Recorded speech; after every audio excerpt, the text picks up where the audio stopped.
Monsieur Emmanuel Mandon. Merci, Monsieur le Président. Vous me permettrez tout d'abord de souligner que l'audition de ce matin est utile.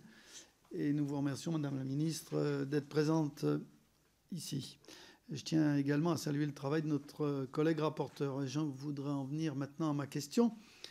Les élus municipaux invoquent leurs contraintes lourdes et nombreuses, contraintes financières, responsabilités et technicité croissante, disponibilité totale ou quasi totale exigée au quotidien, difficultés de reconversion après un mandat, autant de raisons qui expliquent trop souvent la désaffection alarmante de nos concitoyens pour l'exercice d'un mandat local.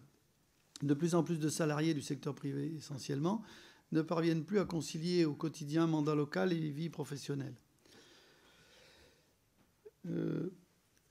Les réactions des employeurs ne sont pas toutes favorables, c'est vrai, c'est évident. Et par ailleurs, les indemnités versées aux élus municipaux, notamment des communes de moins de 9000 habitants, et bien sûr en ruralité, sont souvent faibles. Même si les autorisations d'absence ou les crédits d'heures attribués aux élus locaux existent, nous savons que ces dispositifs ne sont pas toujours mis en œuvre et respectés.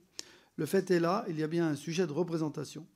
Les salariés sont peu enclins à se présenter aux élections locales, quand bien même ils le voudraient.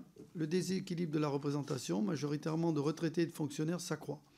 Un des remèdes possibles ne pourrait-il consister en une exonération de cotisations patronales, à l'instar de ce que le gouvernement a fait adopter au Parlement en mai dernier pour les employeurs de sapeurs volontaires, au moment où un travail de réflexion et de concertation est mené au niveau national dans différentes instances sur la reconnaissance d'un vrai statut des élus locaux, un statut indispensable. Cela dépasse évidemment et bien sûr les questions importantes de protection ou la question de l'indemnisation.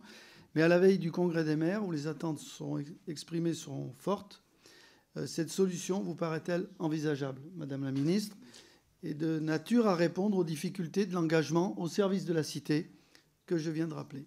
Je vous remercie. Monsieur le député Mandon, vous évoquez la désaffection des citoyens.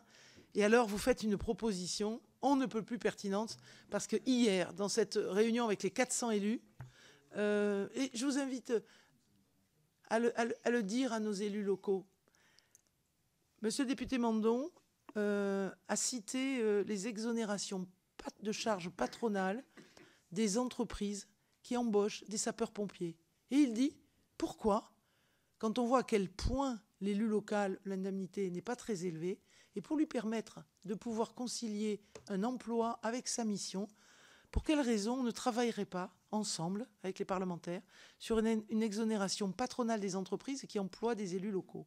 Donc hier, ça a été porté, je l'avais déjà identifié, et donc oui, nous allons y travailler ensemble. Il faut pouvoir permettre à nos élus locaux, qui sont élus de petites communes et qui peuvent se le permettre, parce que l'indemnité ne leur permet pas de vivre, de travailler. Et il faut encourager les employeurs, il faut que ça soit une fierté pour un employeur d'embaucher un élu local.